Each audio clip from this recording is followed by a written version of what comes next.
Hey everybody, good morning. Welcome to the Morning Devo with Bo-O. It is 9/16, August 15th. I keep looking over at the calendar there. We're going to be in Job chapter 31 today. And just a reminder, you could always check out the Devos, the archives that is at my YouTube channel at Bo Willette, right there. Just put in the name in YouTube in the search bar, and you should be able to find it, check it out, and, go through all the different books of the Bible. And that's the beauty of just simply these devotions is we just pick up the Bible and just kind of read through it and then just pick out those beautiful spots. So hope you guys are enjoying it and you're with me and we're ready to go. Let me change something, by the way. Let me move. Oh, that's right. Let's get rid of that evening. Last night I did an evening Devo. So I don't know how many of you caught that or if I threw you way off. But anyway, Laura's back in. Paul is back in. They're definitely on top of it. Tina's in the house, which is great. And so, hey, we got it going on. We got things happening. So let's get into it. Job 31. Now, this is kind of the last big hurrah before we find another character on the scene in the book of Job. So we've kind of got through all of these dialogues. I mean, it's really been cool. So if you've made it this far in the book, hey, congratulations. You've already done pretty good to get through a kind of a large book and a lot of amazing discussions, a lot of discernment, right? Man, when to say things, what's right to say. We could say true things, but it's really not in the right context and it could be wrong. We saw that, you can use principles of the Bible, yet still not be true. Wow, very interesting. You can reap what you sow. We could use that all the time. Oh, you reap what you sow, you reap what you sow. But we can be actually wrong in how we utilize that principle, right? And sharing that with other people. So we have to be careful. So before we actually talk, we might need to actually think and think about the context and the situation. We don't just spout, right, things, but we actually think about it, think about our motivation, think about, what the situation has and holds, and then go from there. So let's get into it. Job chapter 31. Let's kind of read through this and see what it says. I made a covenant with my eyes not to look with lust at a young woman.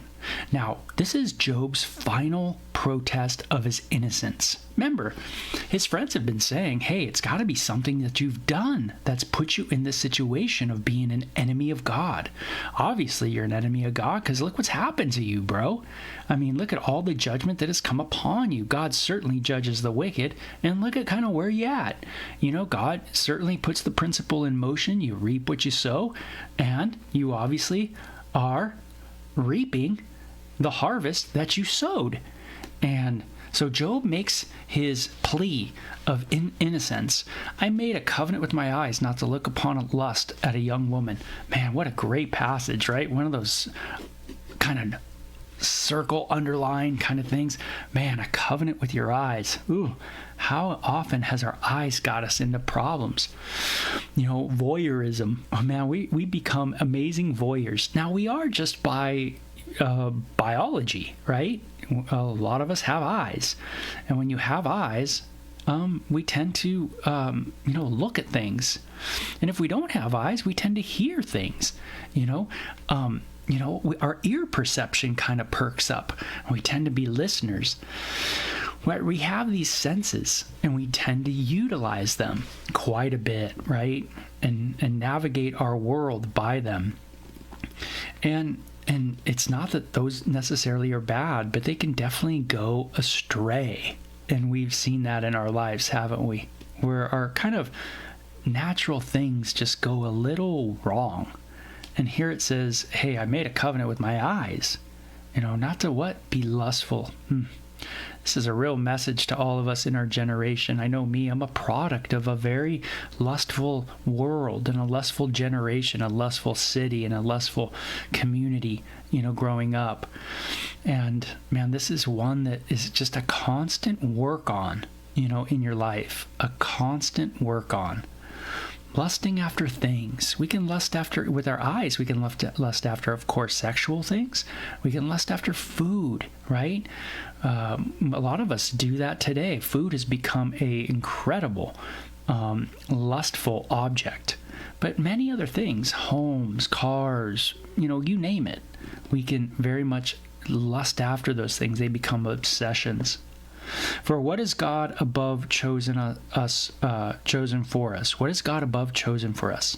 What is our inheritance from the Almighty on high? Isn't it calamity for the wicked and misfortune for those who do evil? There's the principle. Doesn't he see everything I do and every step I take? Have I lied to anyone or deceived anyone? Let God weigh me on the scales of justice, for he knows my integrity. If I have strayed from his pathway, or if my heart has lusted for what my eyes have seen, or if I am guilty of any other sin, let someone else eat the crops I have planted. Let all that I have planted be uprooted.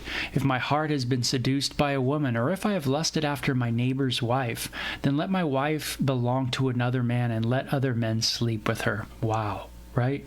If I have done these injustices, then let it all come crashing down, he says.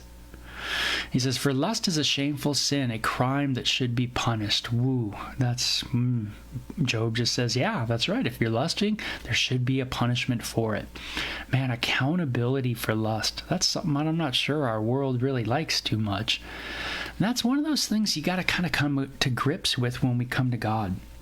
It's kind of interesting, but a lot of us don't want to come to God because, you know what, we don't want that kind of accountability with God.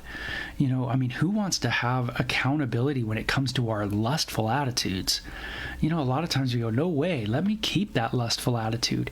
Yet that lustful attitude might be really wasting a lot of time, or it could be damaging you in other ways. But a lot of us, because of the sensitivity of the situation, don't really want to talk about it. But yet it's so common for human beings. How many human beings lust?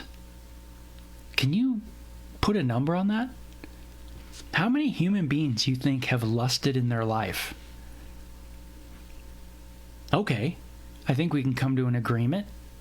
A lot. How many? Many, right? Lust is common. It should be something very easy to talk about because it's something that's super common. But yet there's a lot of shame that's wrapped up around lustful attitudes, right?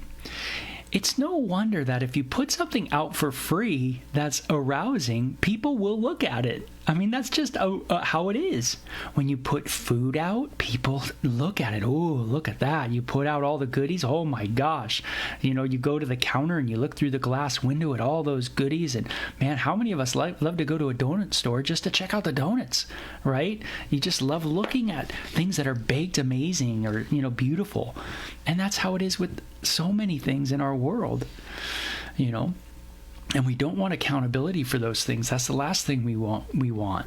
And yet Job says, we need accountability on those things. And that's good. It's good to have accountability. I never used to think so. But now I see that there is a benefit to it. There is a blessing in it, And it says, if I had been unfair to any male or female servants when they brought their complaints to me, how could I face God? Treating other people right, treating our employees right? I love that. What could I say when he questioned me? For God created both me and my servants. He created us both in the womb. Ooh, God created us in the womb. Very interesting passage, by the way. One maybe to mark, right? But interesting. He created the servant and he created the boss, right? All. And if that's how I look at things, hey, you know what? God's created us, then maybe I need to treat each other or everyone pretty equally. Don't you think so? Just treating people kind of equally. And that is probably pretty important. And this is a concept in the New Testament as well, that bosses should treat servants well, right? You might see that word slave in the New Testament, which just basically means servant, right? Someone who's working underneath someone. And the Christian is to treat them right. Read the book of Philemon in the New Testament if you're interested in that kind of boss-servant kind of relationship.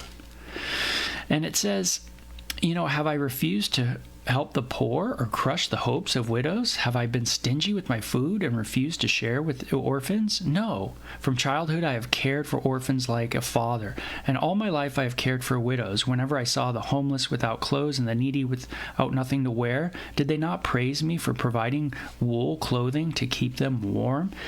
Man, Job is really on par with helping those that were down and out, people that really are in need.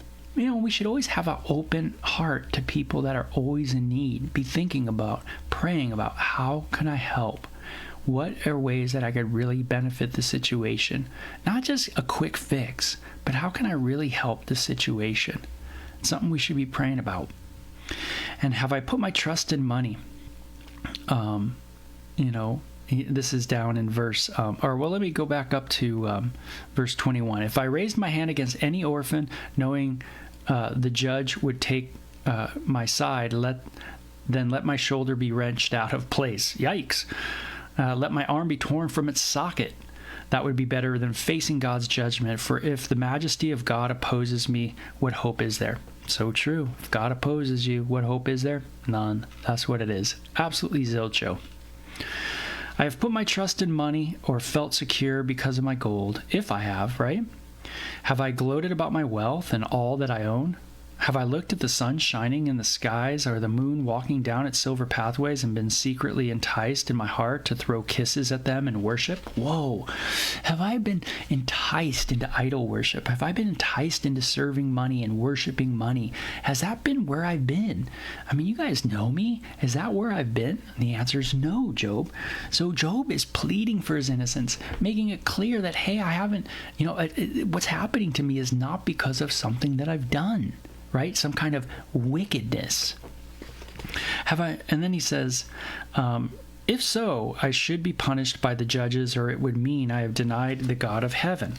Have I ever rejoiced when disaster struck my enemies? That's something to think about. Have you ever rejoiced when your enemies were struck? Oh, really need to think that one over. Or become excited when harm came their way? No, I have never sinned by cursing anyone or by asking for revenge. My servants have never said, he let others go hungry. I have never turned away a stranger, but have opened my doors to everyone. Have I tried to hide my sins like other people do, concealing my guilt in my heart? Do I conceal my guilt, or do I just share it with the Lord? Lord, this is my sin. Help me. So I love that. Don't conceal it. It's not going to do you any good to conceal, right? You might want to share and just be open about it with God. This is something that I found pretty refreshing becoming a Christian, is that a lot of us have a lot of things that we have done because we're sinners. We do miss the mark in every way, meaning the mark of God's righteousness. And like I said, how many of us deal with lust? How many people on the planet? How many people deal with greed? How many people on the planet? How many people deal with, striving and backbiting? How many people deal with jealousies? How many people deal with this or that, or resentments or bitterness or fears? All of us. And it's nice to be able to come boldly to God, knowing that we have grace, that we can come to God through the atonement, through the sacrifice. We can be brought near, that there's forgiveness of sins. Man, your sins are forgiven. What a message, man, that your sins are forgiven. You can come to God, right? You don't have to come to God and try to oh God, I better do something right so that you receive me. Or if I don't do something right, you're not going to hear me. Or you know what, you're going to punish me by doing something because I haven't done everything right. Instead, you're forgiven. And just that word alone, you're forgiven. I can bring my guilt to God, knowing that I'm saved, not by my works, but by his wonderful work for me. Whew, what a message, man. That freed this young brother from a lot of guilt in the heart and a lot of shame that we tend to hold on to. And it says, for have I tried to hide my sins? No, he says. I have feared the crowd. Have I feared the crowd or contempt of the masses so that I kept quiet and stayed indoors? Have I not really pursued justice? Have I just remained silent? Really interesting, right, in our day and age. Are you remaining silent? Am I remaining silent when really we need to share? We need to let people know. We need to actually do something. Be active, you know. If only someone would listen to me. Look, I will sign my name in my defense. Let the Almighty answer me. Let my accuser write out the charges against me. I would face the accusation proudly. I would wear it like a crown, for I would tell him exactly what I have done. I would come before him like a prince. If a land accuses me and its furrows cry out together, or have I stolen its crops or murdered its owners? Let the thistles grow on the land instead of wheat, and weeds instead of barley. Job's words are ended. Okay, so Job is done. He talks about how he wishes things were in the past. He talked about that in a previous chapter, how he wishes things were like it was. And then he talks about God's justice, and now he talks about how he has done everything right. And so he's kind of like, what is up? I thought God works in these certain ways, and God's not working in those ways. And it's like, this is really puzzling. This is really confusing. And it's, man, I'm wondering what's going on. And I thought I've done everything right. I mean, what's the deal, right? Well, we'll get into it. You know, we don't got that much more of the book, right? We're kind of wrapping up. It goes till, 42? So, you know, we only have a week left of the book, and then we'll be done. But a lot of good things in there, right? Bringing our guilt before God. Oh, that's great. Jesus has dealt with our guilt. That's beautiful. We can do that, right? There's a lot of other things, neat things. God's made us in the womb. I mean, wasn't that cool? I mean, God, think of that. That's pretty awesome. Making a covenant with our eyes, you know, boy, that's a good one to work on. I know that's one for me, that's for sure. And so, you know, there's a lot of wonderful principles. And must I say, Job is a book where a lot of the New Testament gleans a lot from the book of Job. I think you're learning that as we go on, that a lot of the passages you see in the New Testament and a lot of the kind of the structures of the dialogue, you know, really come out of the book of Job. All this dialogue, all this talking about God, all the different theology involved in the book of Job, right? And the justice of God, the righteousness of God, the iniquity of us, the distance between us and God, right? And knowing that God one day will deal with us, and one day we're going to stand before the Lord, and one day He's going to stand before us, and one day we're going to see Him even after we die. All this theology is seen in the New Testament. Absolutely amazing how important this book is. And so we will continue on. But in the meantime, you know, enjoy your day. Maybe think through some of this chapter. And we'll talk to you tomorrow. Bye-bye. Lord willing.